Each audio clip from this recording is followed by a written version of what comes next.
Bonjour, je suis Merlin Méjean et je vais vous présenter aujourd'hui mon rapport de recherche sur la communication dans un secteur où elle est réglementée, donc dans le cadre de mon Master 1 en Bac+4, suivi par Madame Valérie Contamin. Hop.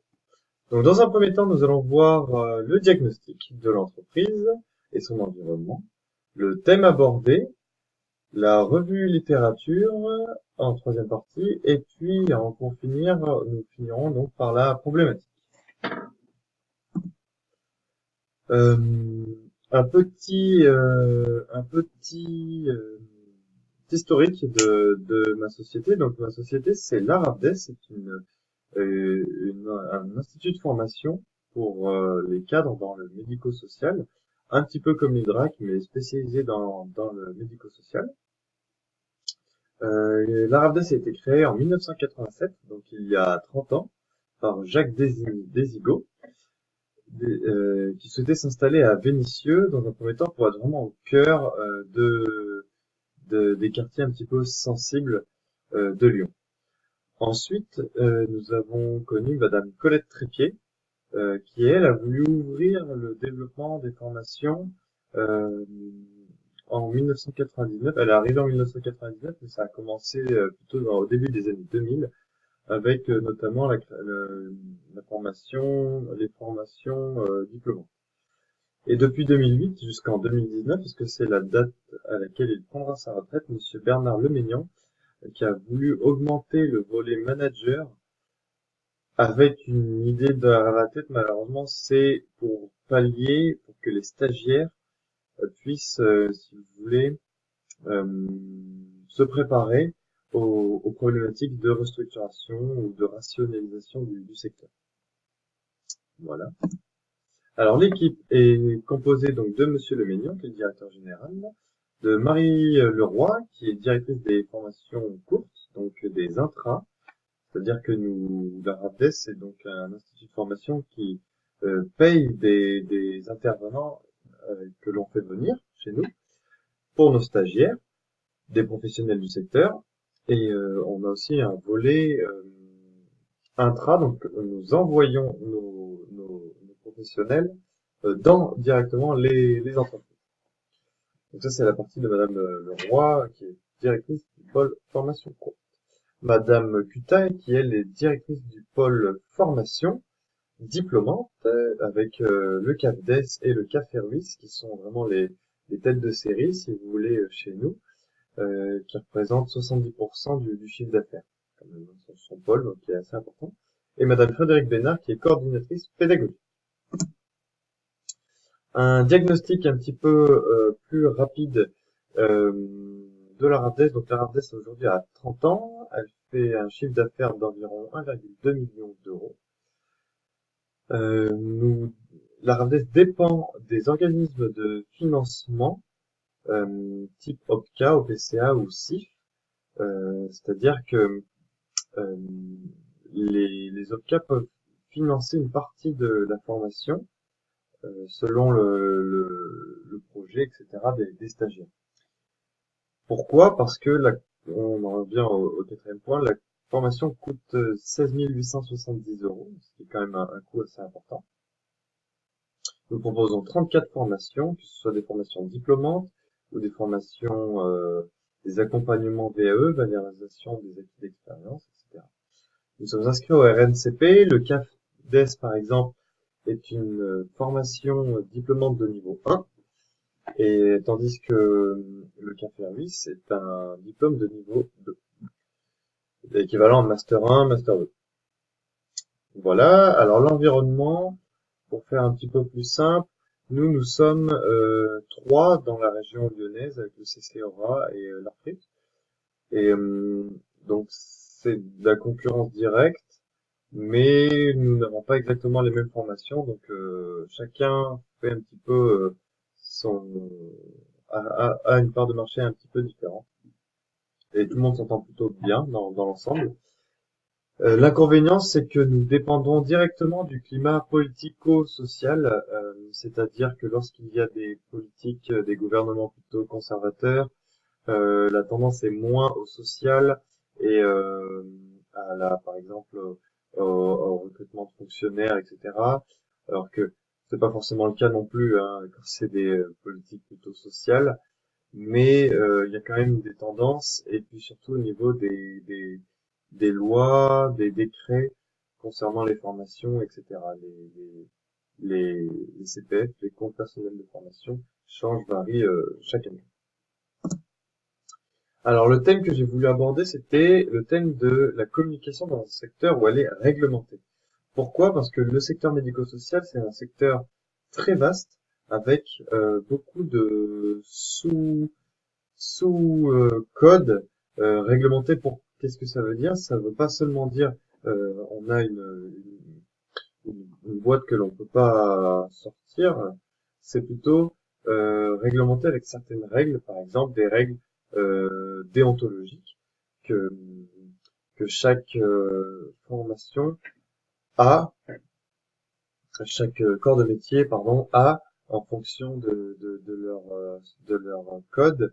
Par exemple, ça peut être des différents sigles. Lorsque l'on va dans les hôpitaux, on communique toujours, mais c'est pas la même façon de, de communiquer avec des sigles, avec des noms de maladies, comment approcher un patient qui va être malade. Voilà, donc là on sort vraiment de l'institut de formation dans lequel j'étais pour entrer plutôt dans le secteur où les stagiaires vont aller et comment la communication interagit entre eux.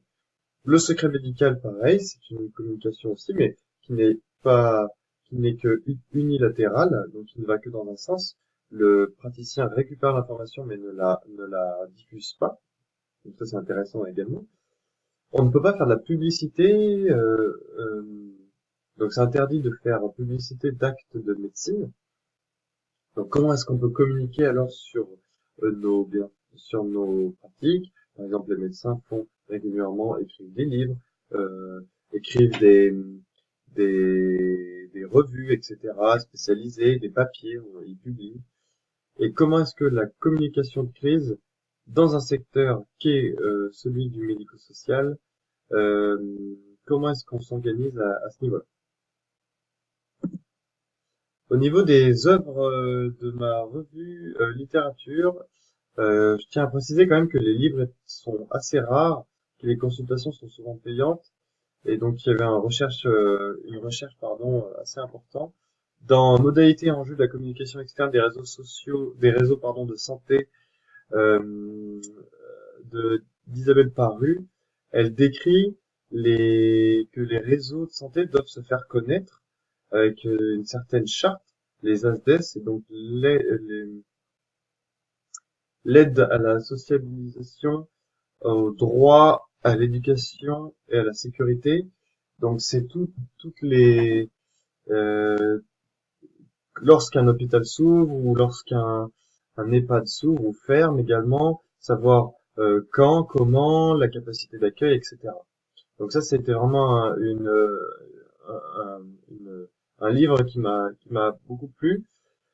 Parce qu'elle dit que, justement, pour essayer de se battre contre les industries du tabac, etc., il faut jouer avec eux, même si eux non plus ne peuvent pas faire de la publicité, ils ont quand même des campagnes marketing, etc. Donc il faut arriver à trouver un compromis avec la loi pour communiquer sur les hôpitaux, attirer du monde, parce que on a une pénurie de main-d'œuvre dans les EHPAD, voilà.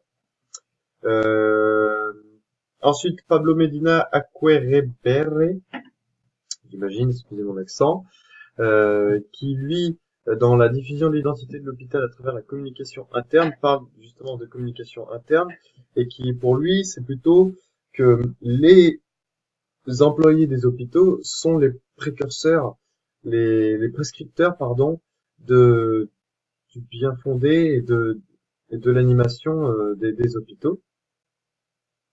Donc voilà, pour lui, c'est plutôt, ça va partir de l'intérieur, ça va aller vers l'extérieur. C'est plutôt dans ce sens-là que ça fonctionne. Ensuite, j'ai continué avec, alors là, vous avez qu'une petite partie, parce que là, j'arrive déjà presque à terme, mais le temps passe vite. Mais voilà, j'ai voulu vraiment vous présenter ce qui m'a vraiment beaucoup plu et ce qui m'a presque touché personnellement et professionnellement. Donc, dans le bulletin du cancer, donc ça c'est un assemblage de revues, d'articles professionnels de la santé par Benoît Brouard, qui dit que pour lui, les nouvelles technologies de l'information et de la communication sont les bienvenues dans le e-santé. C'est-à-dire que pour lui, la télémédecine, par exemple, le fait de communiquer, c'est ça aussi communiquer, c'est pas simplement comment on va faire de la publicité dans un hôpital. Bah, c'est simple, on n'a pas le droit. Bon, au moins c'est fait, mais on peut aller plus loin dans la communication et essayer de bouger un petit peu les lignes avec ce dont je vais parler en dernier. Bouger un petit peu les mentalités en disant bon, on ne peut pas faire de la publicité, mais on peut essayer de parler en bien, faire des livres blancs, euh, utiliser d'autres méthodes que sont les méthodes de marketing, par exemple.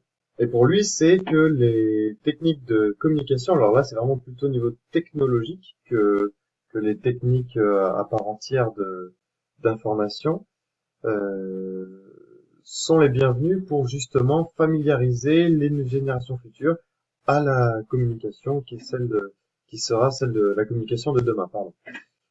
Pour terminer avec cette partie revue littérature, Peter Stockinger, la pratique de la communication sociale, pour lui, il y a une communication sociale. Donc c'est quoi? C'est plutôt comment est-ce qu'on peut arriver à faire changer les mentalités en leur prouvant qu'ils ont tort en quelque part, que leur raisonnement était peut-être pas le bon et que le nouveau, c'est pas non plus du lavage de cerveau, c'est amener à la réflexion en disant pourquoi ne pas aller plus loin. Et pour eux, c'est informer sur des problèmes sociaux via d'autres moyens, par exemple les radios amateurs, les associations, etc. Transmettre des valeurs pour renforcer les réseaux de solidarité, ce que je viens de dire, ou modifier des idées ou comportements à risque pour la collectivité. Encore une fois, la communication sociale, c'est le moyen de faire changer l'esprit des gens en leur prouvant petit à petit que ce qu'on leur a dit, par exemple, sur l'industrie pharmaceutique, que je décris dans le rapport de recherche, qui a menti en disant que non, tel ou tel médicament n'a n'a pas de souci, eh bien c'était faux et donc essayer de mettre en place certains automatismes. Et enfin, j'en suis arrivé à la situation que comment les solutions d'inbound marketing pourraient-elles contribuer à consolider la communication dans le secteur médico-social? Comment est-ce qu'en soi, on pourrait, avec certains outils d'inbound marketing, tels que des livres blancs, des webinars, euh,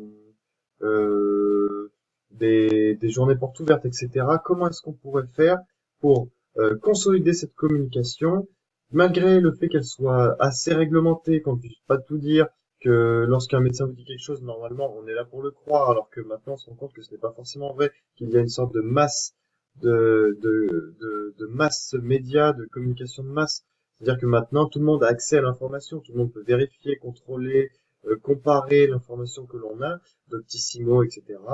Et tous ces moyens de communication font que le secteur médico-social peine à évoluer. Et donc, en Bac+5, je ne serais pas dans cette entreprise, mais si je l'avais été, je pousserais mes réflexions sur comment est-ce qu'on pourrait mettre en place des solutions d'inbound marketing telles que des livres blancs sur les hôpitaux, dans tel hôpital on a vu telle pathologie, on a fait comme ça, pour un petit peu augmenter les tendances et ainsi attirer de nouvelles populations dans les secteurs qui en manquent le plus. Merci et à bientôt. Au revoir.